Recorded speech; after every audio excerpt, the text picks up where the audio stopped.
Assalamualaikum warahmatullahi wabarakatuh. Selamat siang, salam sejahtera untuk kita semua.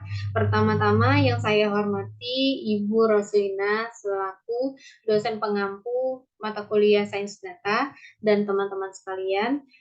Pada kesempatan kali ini saya Arlinda Sekarsari Stegar akan mempresentasikan hasil dari makalah makalah saya yang berjudul Big Data dan pemanfaatannya dalam berbagai sektor.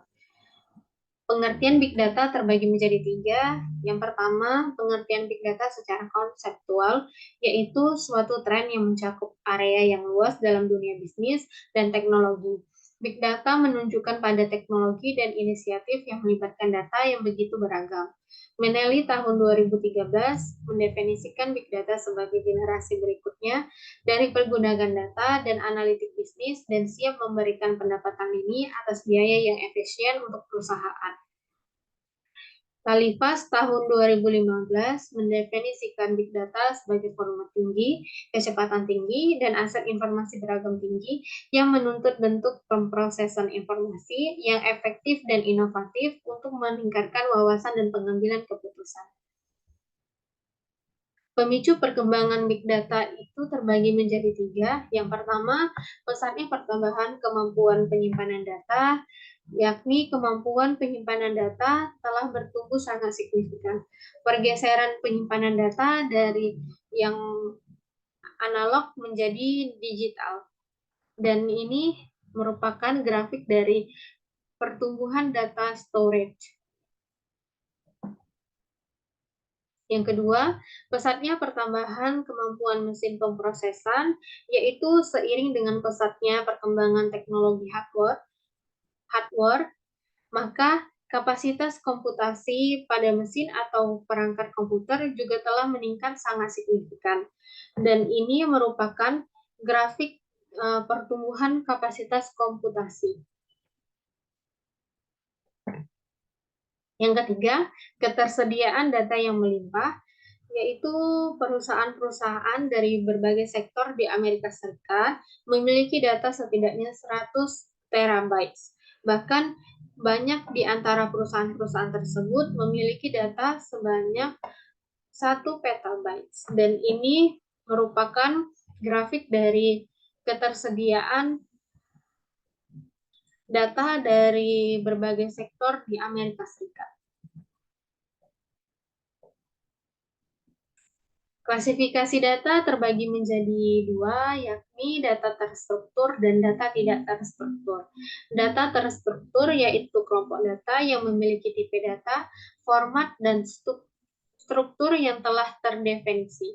Yang kedua, data tidak terstruktur yaitu kelompok data tekstual dengan format tidak menentu atau tidak memiliki struktur melekat, sehingga untuk menjadikannya data terstruktur membutuhkan usaha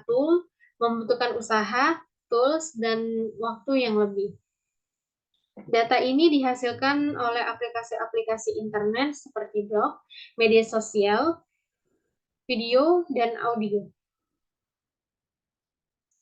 Manfaat Big Data yang pertama, Customer Relationship Management, yaitu salah satu hal yang penting dalam sebuah bisnis dikarenakan dapat membantu untuk meningkatkan pengelolaan marketing dengan lebih mudah agar kebutuhan customer lebih terpenuhi.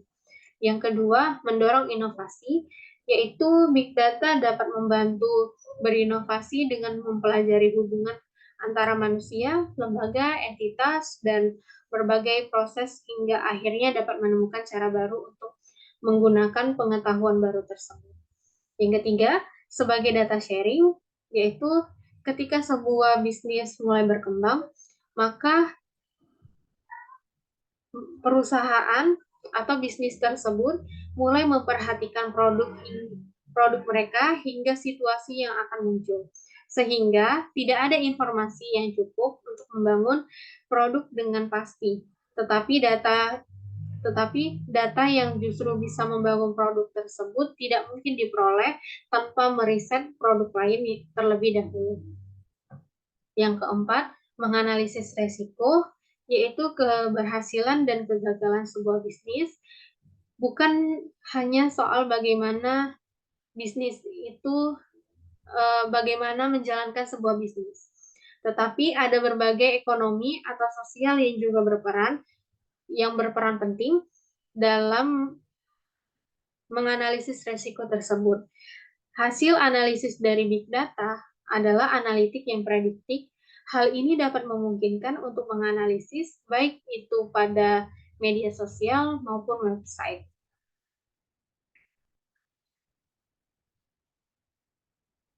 Tahapan pengelolaan big data itu terbagi menjadi 4. Yang pertama, acquired, yaitu yang berhubungan dengan sumber data dan cara mendapatkan data tersebut.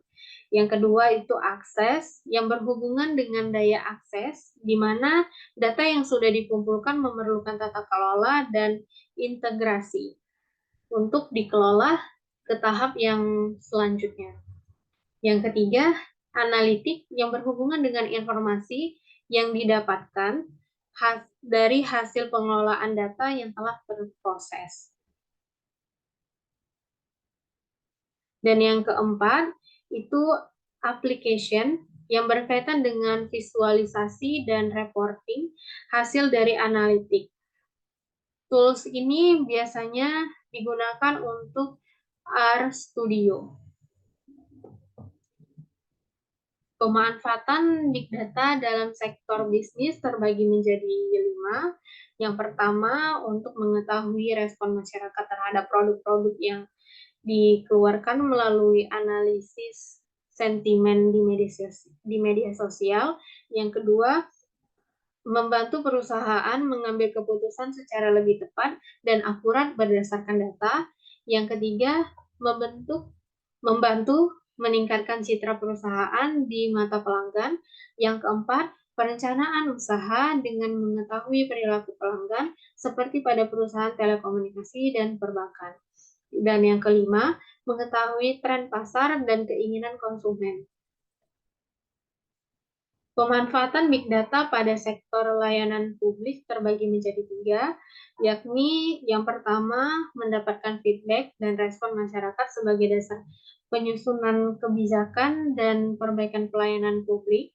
Yang kedua, membuat layanan terpadu dengan segmen khusus sehingga layanan bisa lebih efektif dan efisien. Yang ketiga, menemukan solusi atas permasalahan yang ada berdasarkan data. Sekian dari presentasi saya. Lebih dan kurangnya saya mohon maaf. Wabillahi taufiq wal hidayah. Wassalamualaikum warahmatullahi wabarakatuh. Selamat siang. Terima kasih.